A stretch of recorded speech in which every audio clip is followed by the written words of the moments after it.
Hi, welcome to Aurora Wellness Group's 28-day mental health challenge. Today's topic is a really difficult one. We are going to talk about grief, mourning, and bereavement. And this is a really, really difficult topic for a lot of people. So we have a trigger warning. Please take your time, today's exercises. If you need support, please reach out to a loved one or someone you trust. You can also reach out to support from us. We can also provide one-on-one counseling if needed. You can call me at 867-333-4098 or send me an email at stephanie@aurorawellnessgroup.com if needed as well. And if today's topic just feels like too much, if you're in the middle of grieving acutely, then feel free to skip it. You could do another day a second time if that's helpful and you want to stick to your routine, or just continue with tomorrow's activities. So what is grief? There has been a lot of different hypotheses about grief. For a long time, we talked about it as a step process. It was quite popularized, the idea that we go through these certain steps of grieving. It's not really the view anymore, because what we've noticed is that people grieve differently. There isn't a right way to grieve, which makes it really difficult too. So grief is a process. It can go on for a long time. And there isn't a right way to grieve. So often we think of grief as crying at a funeral. And it can be, but it's not just that. We can grieve for years. We can grieve for our whole lifetime in different ways. Grief will look differently at different times in our lives. And grief is complicated. It's not just sadness and pain. Sometimes we can feel anger. We could feel relief sometimes, especially if someone's been suffering for a long time. And it's really normal to feel multiple things at the same time, although it can be really difficult to hold those in our body sometimes. So know that, I guess, grief is a process. It's not something that happens all at once, that it's complicated. It's not just one emotion, and there's no step-by-step system. And none of us experience grief and loss the same way. So mourning is how grief and loss are shown in public. So this is often through rituals. This can be, this really depends on your own personal or collective culture, religion. And this is how, doing funerals, how we deal with bodies. These are part of mourning. And bereavement refers to the time when a person experiences sadness. So often we think of bereavement as the time we get off work, which is never really enough time. But there's no real time frame. There's, bereavement can last a long time.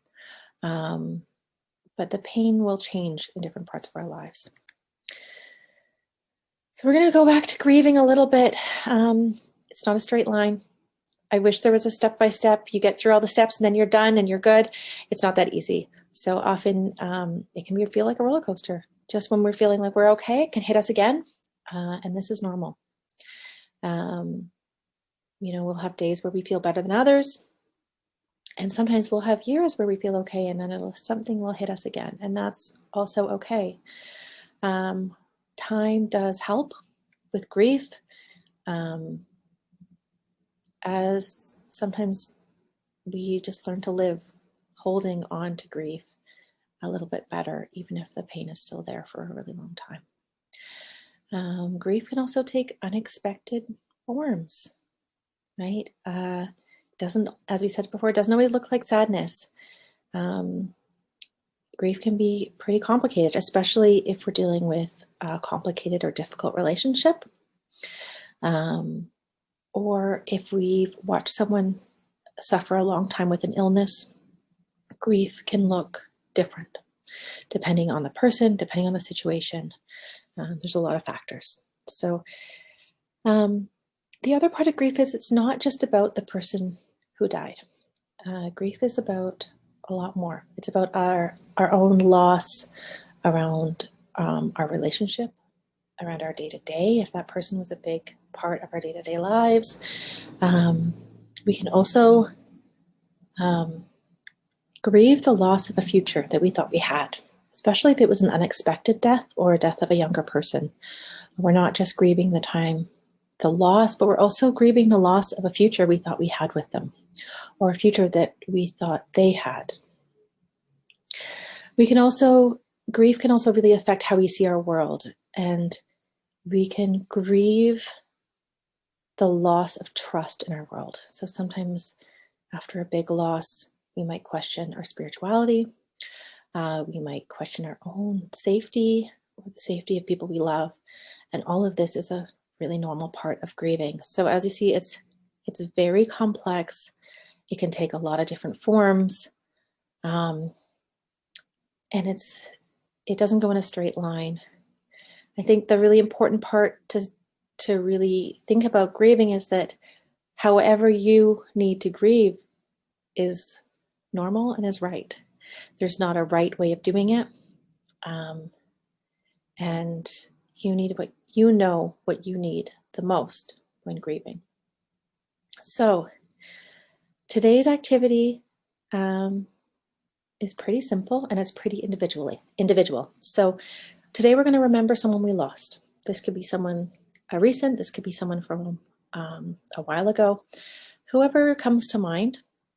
And we're going to create a ritual of connection. So we're going to stay, even though people are gone, we can keep connected to them.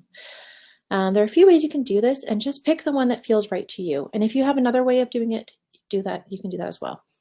So one way is to write a letter to the deceased. So often when people pass away, we don't get a chance to really tell them what's going on with us. There might be kind of unfinished business with that person where you feel like you need to get some stuff out. You might just want to update them on what's been going on in your life. Let them know what they've missed. Anything that feels right to you. There is no right way to do this. This is very personal. No one has to read this. And I actually recommend that once you're done writing the letter, you seal it in an envelope and you burn it. This is a way that we can send it off to the person that needs to see it or read it. In a safe way, please.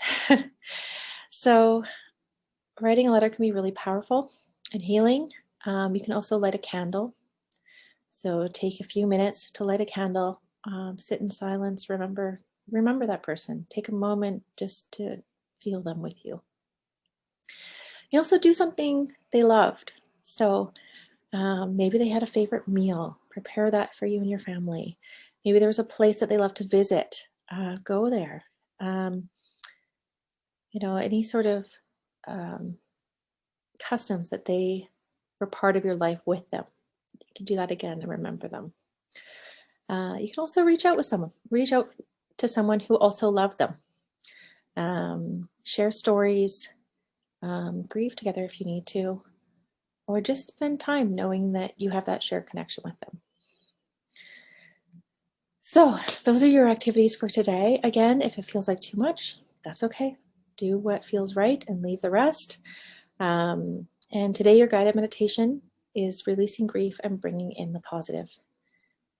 So again, trust yourself. If this is something that you feel like you need, absolutely use it. If this feels like too much, skip today's, do a different one if you want.